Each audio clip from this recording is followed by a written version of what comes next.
Izin, dosen, menyesuaikan. Assalamualaikum warahmatullahi wabarakatuh. Selamat siang, izin memperkenalkan diri. Taruna Muda Politeknik Ilmu Masyarakatan Angkatan 58. Nama Alvin Kresna, STB 5312, Prodi Teknik Pemasyarakatan, kelas A. Di sini saya akan menjelaskan di pertemuan ke-8 ujian tengah semester UTS Pancasila. Izin menyebutkan dosen pengampu, yakni Markus Marcelinus Soge, SH, MH. Di sini saya akan menjelaskan poin ketiga dari soal UTS, yakni yang pertama, interpretasi dari Ditjen Perundang-undangan. Di sila pertama di Ditjen Perundang-undangan, yakni melaksanakan hari raya keagamaan tanpa mengabaikan tugas dan kewajiban. Di sila kedua, mengatur UU tentang kesehatan, makanan, obat-obatan untuk kesehatan masyarakat. Di sila ketiga, merancang kompetensi perancangan peraturan perundang-undangan. Di sila keempat, memperoleh hasil dalam perubahan Permenkumham 24 tahun 2022 tentang pakaian dinas ASN dan lingkungan Kemenkumham.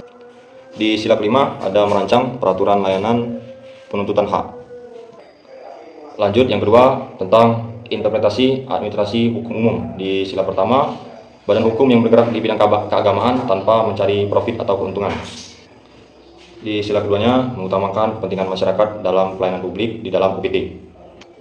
Di sila ketiga, melaksanakan pendidikan bela negara kepada aparatur sipil negara yang berada di lingkungan Kementerian Hukum dan HAM untuk meningkatkan rasa nasionalisme dan patriotisme.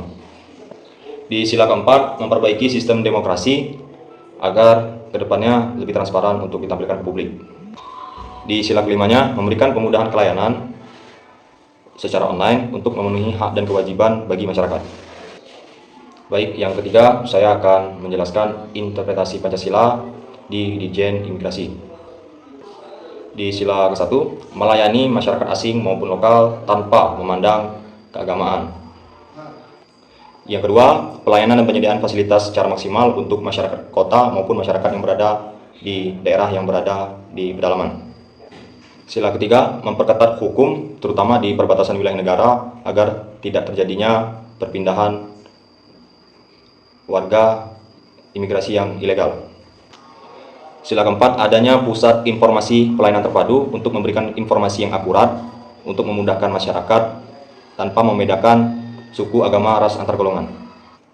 Sila kelima, menjamin hak dan kewajiban penuh masyarakat dibentuknya UKK dan unit layanan paspor yang bersih. Selanjutnya saya akan menjelaskan interpretasi Pancasila di Ditjen Kekayaan Intelektual. Di sila pertama, memastikan hak cipta, tidak ada unsur diskriminasi, intoleran, bahkan penistaan agama. Sila kedua, mendukung segala kegiatan masyarakat, terutama di bidang kegiatan UMKM.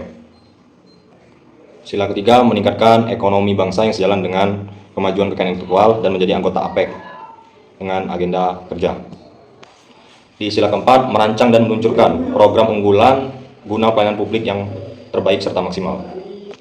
Di sila kelima, melindungi hak masyarakat, terutama masyarakat yang memiliki karya.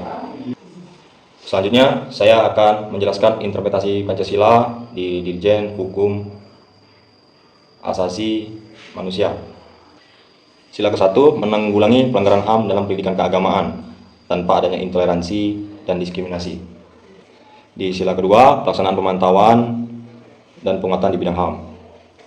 Sila ketiga, memajukan hak asasi manusia untuk mencapai Indonesia maju dan berkepribadian unggul. Sila keempat, melaksanakan rapat koordinasi pengumpulan bahan laporan implementasi. Di sila kelima, menjalin kerjasama dengan pihak FNF dan menggelar forum group discussion serta menghormati dan menghargai HAM. Selanjutnya, saya akan menjelaskan interpretasi Pancasila di Ditjen Pemasyarakatan.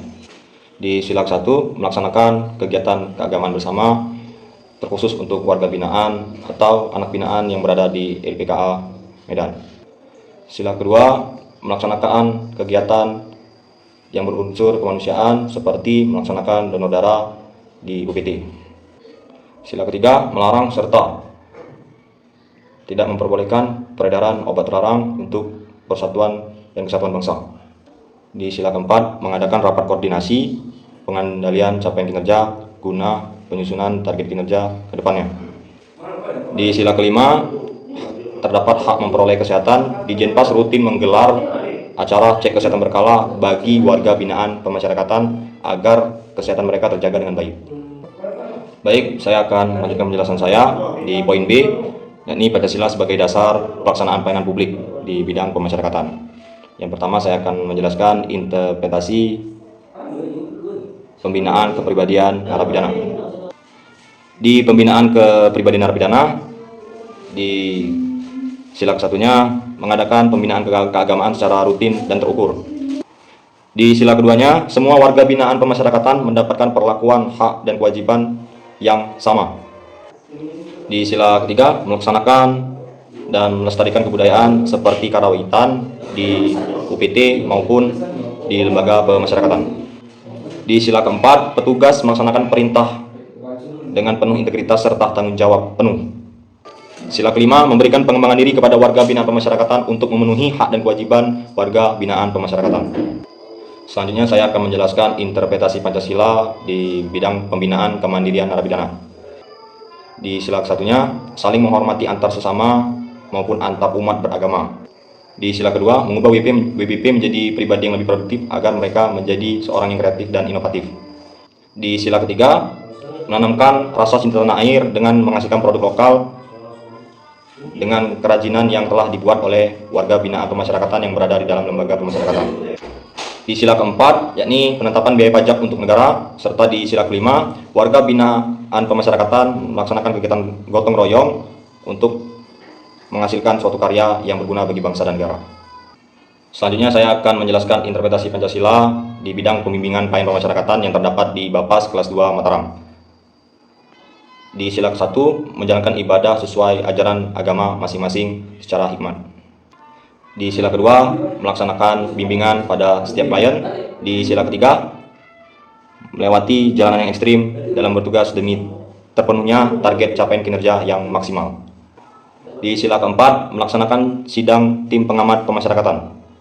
Di sila kelima, melaksanakan kegiatan yang dapat mengembangkan kreativitas serta bakat minat klien.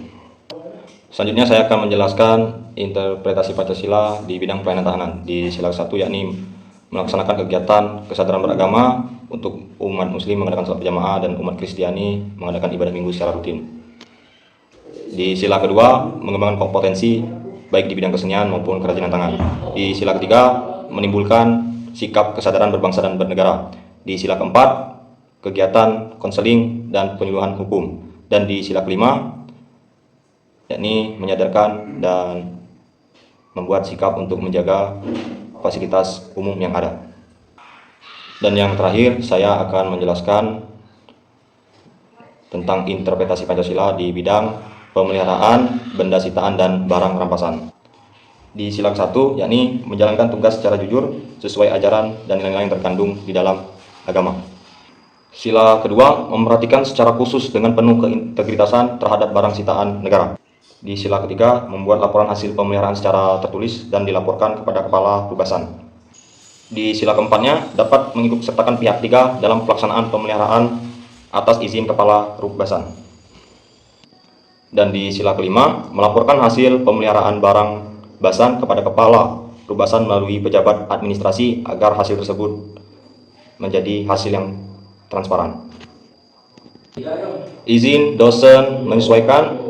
Itulah penjelasan dari saya terkait di poin A, Pancasila sebagai dasar pelaksanaan tugas pemerintah dan aparatur Kemenkumham, dan Pancasila sebagai dasar pelaksanaan pelayanan publik di bidang pemasyarakatan. Saya akhiri. Assalamualaikum warahmatullahi wabarakatuh. Selamat siang.